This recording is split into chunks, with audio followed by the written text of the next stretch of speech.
Você já se imaginou tendo a oportunidade de fazer uma entrevista com Deus? Quantas perguntas você teria para fazer a Ele? Eu teria várias. Deus, vamos para a próxima pergunta. Adão tinha umbigo? Esta é a proposta do filme Entrevista com Deus, um filme de Barry Lang com David Strathair e Brenton Thwaites.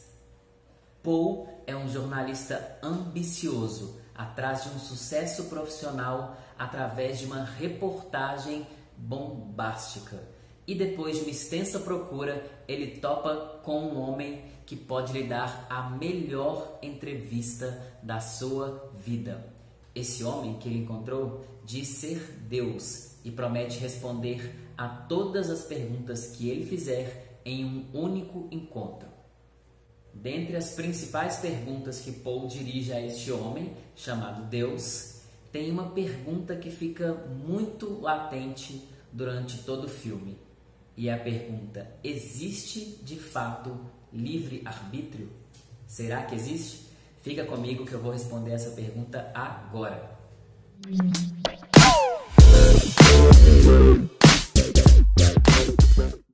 Eu sou Pedro Weiler, eu sou ator formado pela Universidade Federal de Minas Gerais, sou também formado em Teologia pelo Seminário Teológico Carisma, mas vamos para o que interessa.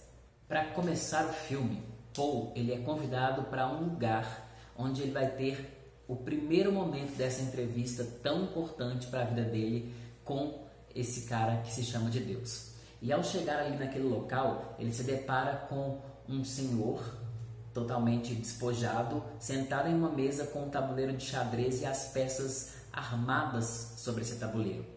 E aquilo que Paul pensa ser simplesmente um convite a jogar xadrez seria uma das maiores lições que esse homem traz para Paul.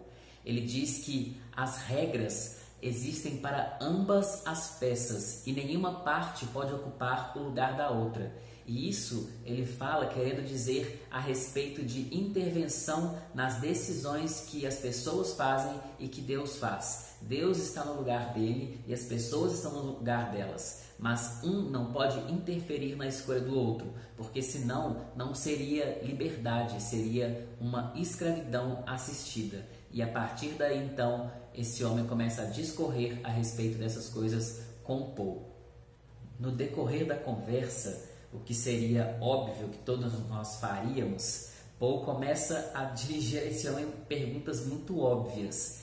E esse homem responde a ele de uma forma maestral. Ele diz que Paul não deveria se firmar nessas perguntas tão óbvias. Por quê? Porque, na verdade, ele já deixou todas elas respondidas. E isso ele quis dizer com o subtexto de que a Bíblia já existe aí e ela responde a maioria das perguntas. Então, ele conduz esse homem a perguntar a ele conduz o jornalista a perguntar a ele perguntas que realmente estavam na cabeça dele e que realmente eram importantes para ele. Perguntas que ressoavam na sua cabeça e que ele não conseguia ter resposta sozinho e nem consultando a nenhum outro lugar.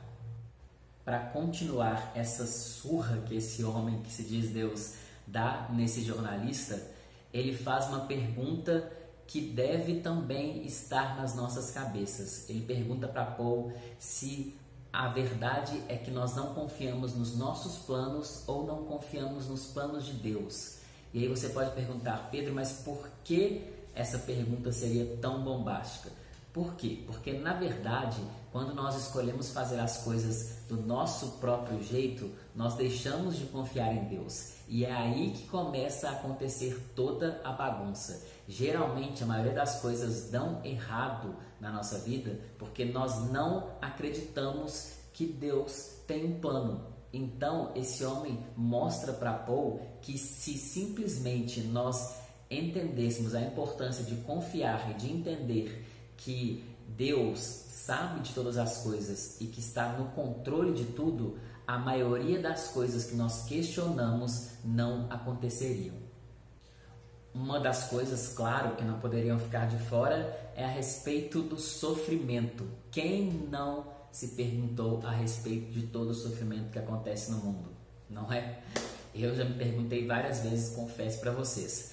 E aí então Deus dirige Paul a pensar a respeito dos homens e suas escolhas.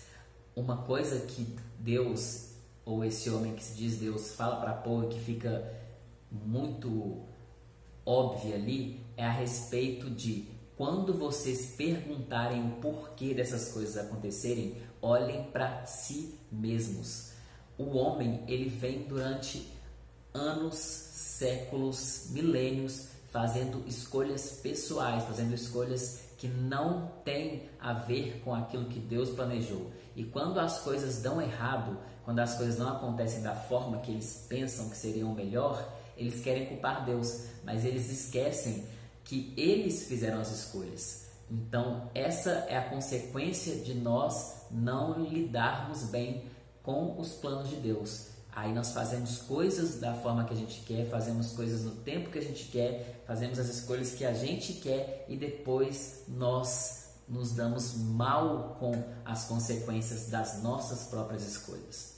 Para fechar com chave de ouro todas as coisas que esse homem diz, ele diz para Paul uma frase importantíssima que é: cada um tem a sua própria jornada, mas só existe um caminho. O que esse homem quis dizer com isso? Que só existe uma forma de chegar até o sucesso, seja ele onde você quiser. Mas em relação ao livre-arbítrio, por nós sermos seres humanos livres, nós temos várias jornadas. Nós podemos escolher as nossas jornadas. E isso não quer dizer que dará na mesma coisa. Citando a Bíblia, lá diz que Jesus é o caminho, a verdade e a vida. Ou seja, não existe paralelos, não existe formas de cortar caminho, não existe shortcuts, que eu esqueci que é a tradução em português, atalhos, não existem atalhos.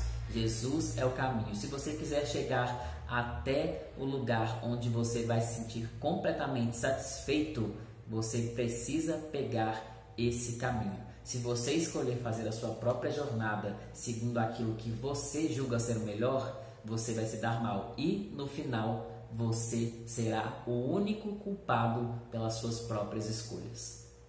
Mas e então, existe livre-arbítrio? A primeira coisa que nós precisamos entender é que o termo livre-arbítrio ele não aparece na Bíblia, nem no Antigo Testamento e nem no Novo Testamento. Isso é um termo criado pela teologia para interpretar o homem e suas escolhas. E a segunda coisa que nós precisamos ter claro na nossa mente é que o termo teologicamente criado ele é completamente mal interpretado por toda a sociedade. Livre-arbítrio ele vai falar a respeito de arbitragem, ou seja, de você escolher entre Deus e o diabo, escolher entre o mal e o bem. O livre-arbítrio, o termo teologicamente dito, ele não fala a respeito de você escolher coisas boas para si ou escolher coisas más. Tipo, eu vou escolher pular do penhasco ou eu vou escolher ficar vivo. Isso não tem a ver com o termo livre-arbítrio. Se formos pensar da forma correta, nenhum homem na terra faz o bem. A própria Bíblia deixa isso claro em Romanos 3,11. Fala ali, ninguém faz o bem. Ou seja, o mal reside de forma absoluta no ser humano desde que o pecado entrou no mundo.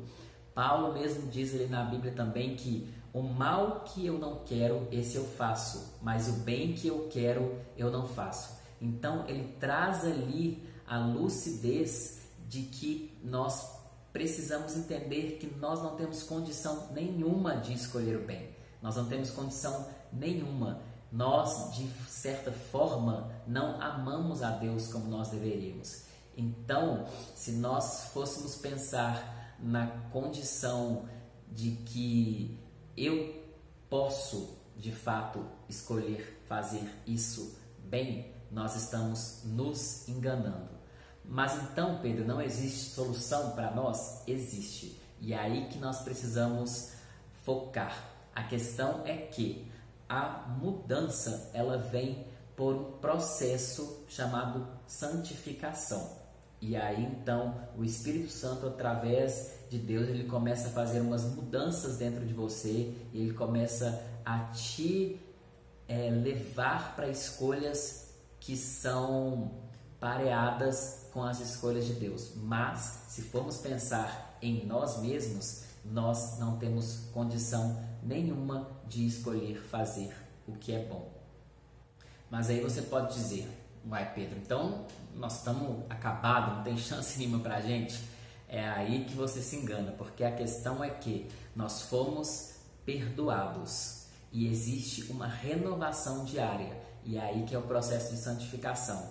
E isso tem tudo a ver com o livre-arbítrio, porque até o fato de você escolher redenção tem a ver com você escolher fazer o bem ou escolher fazer o mal. Existe uma diferença entre pecado e pecados. Nós precisamos ter isso claro na nossa cabeça. Pecado é aquilo que entrou no mundo através do primeiro acontecimento lá no Jardim do Éden. E pecados é aquilo que nós escolhemos ou não fazer ao longo dos dias que nós vivemos aqui na Terra.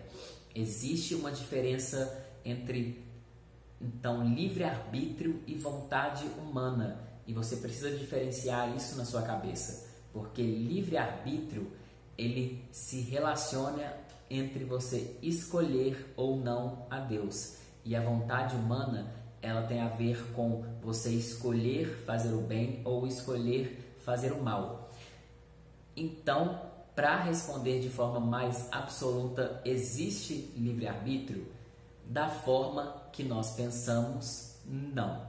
Não existe livre-arbítrio, porque escolher a Deus ou não depende simplesmente dele. Ele é absoluto, ele faz com que nós tenhamos esse desejo de buscá-lo e esse desejo de querer ter um relacionamento com ele. Agora, a questão de vontade humana, que é o que nós interpretamos como livre-arbítrio, essa que é a confusão que nós fazemos e você precisa ter isso bem esclarecido na nossa cabeça, tá? Livre-arbítrio é escolher entre Deus ou não.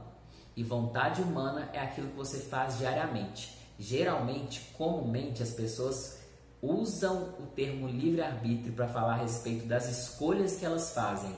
Ah, eu vou pecar ou não, eu vou pular ou não. Isso é vontade humana e interfere de forma direta no seu livre-arbítrio, que é escolher entre Deus ou não. Então, existe livre-arbítrio da forma que nós pensamos? Não. Existe livre-arbítrio da forma que é correta teologicamente, escolher Deus ou não? Também não, porque só Deus pode direcionar o homem ao arrependimento e a Ele próprio. Então é isso, pessoal, eu espero que vocês tenham gostado. Qualquer dúvida eu peço que vocês deixem aqui embaixo nos comentários. Eu quero saber se você entendeu o que é livre-arbítrio ou se ficou alguma dúvida na sua cabeça. Também escreva aqui que eu vou te responder. Deixe seu like, não esqueça, e se inscreva aqui no canal, e você também pode sugerir temas para os próximos vídeos. Então é isso, até a próxima.